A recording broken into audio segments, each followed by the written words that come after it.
এক মিনিটে আল্লাহর অস্তিত্বের প্রমাণ। একবার ভাবুন তো, একটা ঘরে ঢুকলেন আর দেখলেন আপনার নাম লেখা আছে দেয়ালে, কিন্তু আশেপাশে কেউ নেই। তখন আপনি কি ভাববেন? আপনার চোখ বলবে এখানে কেউই তো নেই, কিন্তু আপনার মন বলবে কেউ না কেউ তো লিখেছেই, তাই না? একটা অক্ষরও নিজে নিজে তৈরি হতে পারে না। তাহলে নিশ্চয়ই কেউ একজন আছে যে আপনার নাম জানে, যে জীবিত, আর যার আছে ক্ষমতা। আপনি তাকে দেখতে না পেলেও তাতে কিছু যায় আসে না। তারপর আপনি একটা আয়নার দিকে তাকিয়ে আপনাকে দেখেন আর একই প্রশ্ন করেন, আপনাকে কে তৈরি করেছে?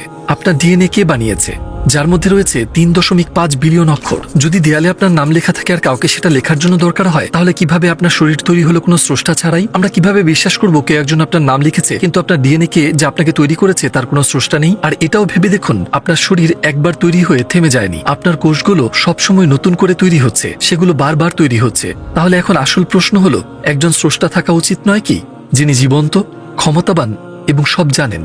অণু পরমাণুতে এই গুণগুলো নেই, তাহলে কার আছে? এই ভিডিওটা আপনার সেই বন্ধুদের সাথে শেয়ার করুন যাদের এটা শোনা দরকার।